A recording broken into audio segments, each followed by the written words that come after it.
Welcome to a brand new season, I guess you could call it, of The High Five. The High Five is now back. I, as always, am your host, the one, the only, the second Irish Bandit. And let's just get right into it. This time around on The High Five, we were talking about 5 reasons why Stranger Things is such a damn good show. Stranger Things is a colossal show on Netflix. If you haven't seen it yet, I highly recommend it. It is one of my favorite shows on Netflix and of all of TV, period. Such a fantastic show, and we're going to get into the reasons why I really love Stranger Things, starting off with just the fact that it is so well set and has that 1980s setting. So it's pretty much a verifiable fact that a lot of great stuff came out of the 80s, whether it be movies, TV shows, music, what have you. And I think Stranger Things does a really good job encapsulating that time period with just the fashion, the lingo, the music, like I said, the movie references, the TV references. Like in one of the first episodes of season 1, you have 11 flipping through the channels watching He-Man. That's something I did as a kid back in the 80s, so I can relate to that very well. So they do a really good job of making it feel timeless while at the same time being set in 1984. So I think that really helps along with that factor that it is centered so much in the 1980s, where we can see these kids grow up as the years go on into the 90s. What will be, I guess it depends really on how long Stranger Things goes on. But it is just really fantastic. Like I said, to me, it has a timeless feel while still being set in that period.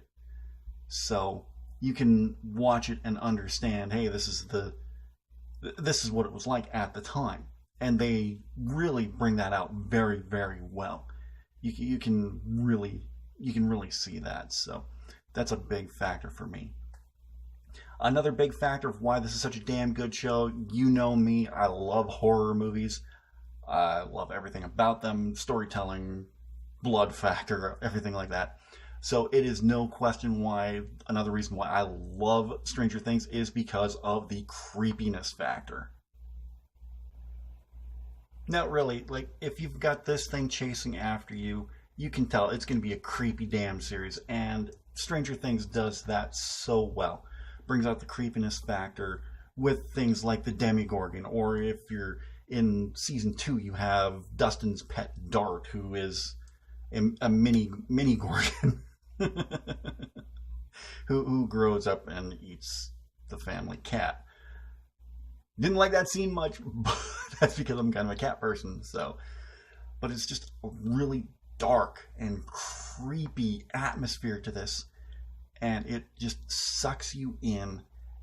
And has such a great main character in 11. She is such the perfect hero for a show like this. With her advanced telekinetic abilities, I guess you could call it. I really need to sit through and watch the first 2 seasons again before next year. Stranger Things Season 3 in the summertime of 2019. Oh, that's such a long time away. But then again, a lot of my favorite series won't be coming on Netflix, won't be coming back for a while. So, but yeah, just the whole creepiness factor just really brings it together and gives you that dark and moody thing. And when you see something like this running after you, kind of get that jolt up your spine. It's like, holy crap! Oh, geez, get it away, get it away, get it away. And it's something that I absolutely love and adore. Because, like I said, I'm a huge horror movie buff. So, I dig things like that. Things that go bump in the night and chase you. It's like, oh, more please, more please. I absolutely love it. And such great thing about Stranger Things. Another thing that absolutely makes this such a great series, the guest stars that they have brought in so far. Matthew Modine, Paul Reiser. Who else did they bring in? What's his face? Sean Astin. Oh, wow. When I saw Sean Astin was in the second season of, got that British brain going, When I saw that Sean Astin was in the second season of Stranger Things, I was like, or when I saw his character, I should say, because I'm a huge fan of Sean Astin, you know. Love the Goonies, love the Lord of the Rings trilogy. So when his character of Bob came around, I was like, I don't know how to feel about this character just yet. Then you had the Halloween episode where he dressed up as Dracula, which was fantastic. And then you have what happened to him near the end of season 2, which I was like, okay, Bob's a good dude. I really like Bob. And I really miss Bob too. Then you have Matthew Modine, who was in the first season. Paul Reiser, who was in the second season, I think might be in the third season as well.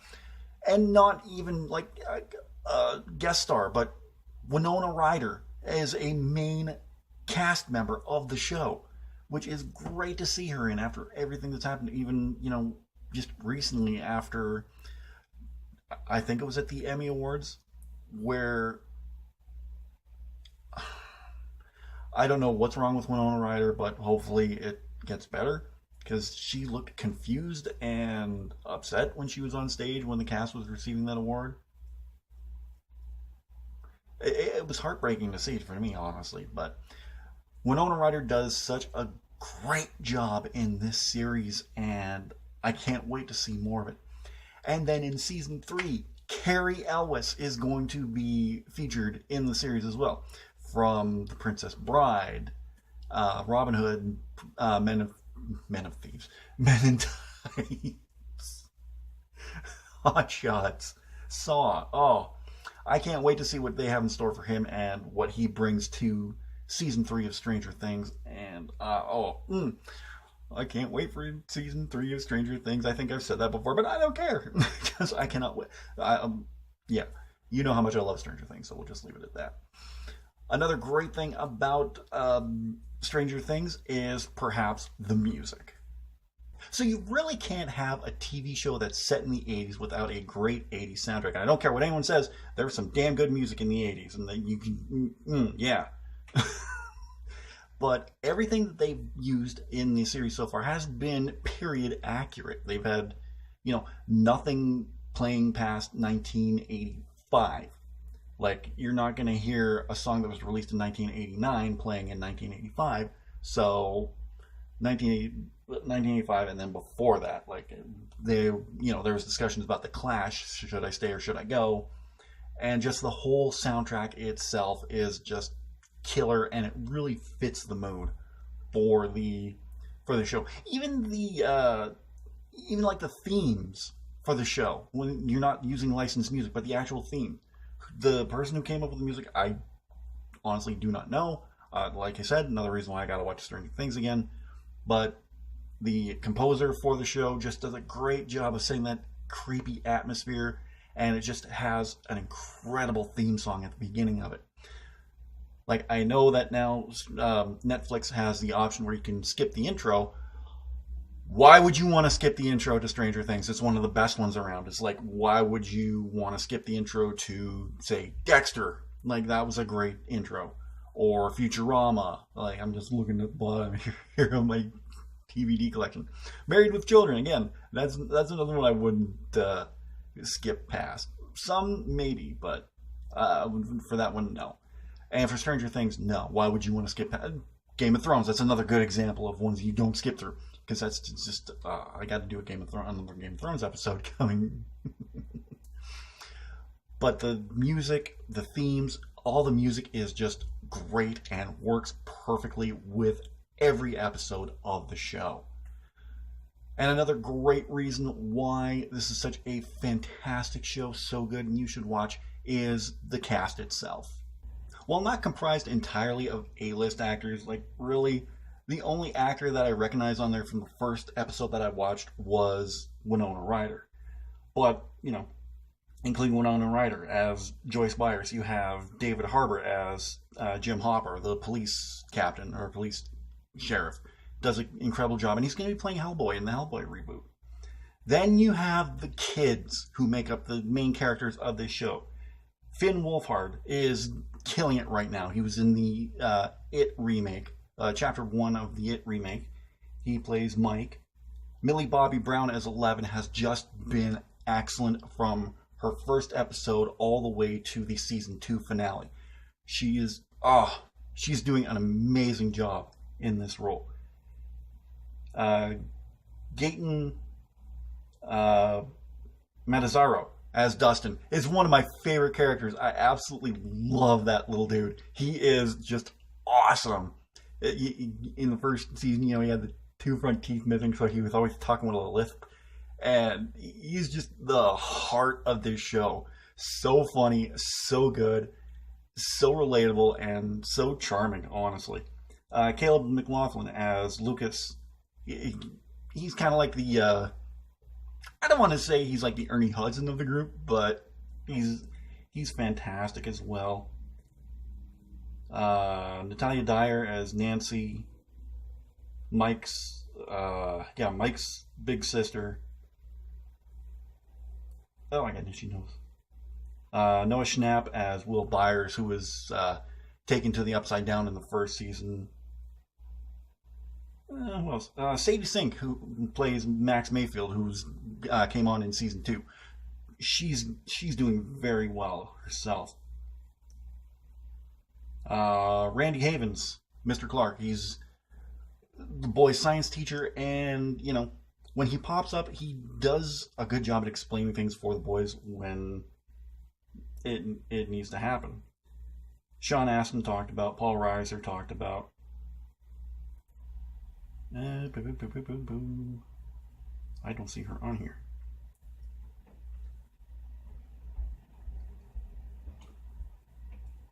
Come on, she was in the entire first season, just about. Oh, Carrie Elvis is going to be playing the Mayor of Hawkins. That's cool. Can't wait to see that. And then you had the character of Barb, played by Shannon Purser. After everything that happened to her in the first season, you had that whole big Justice for Barb outcry on Twitter, which was fantastic. And we finally got Justice for Barb in the final episode of season 2, which was fantastic to see.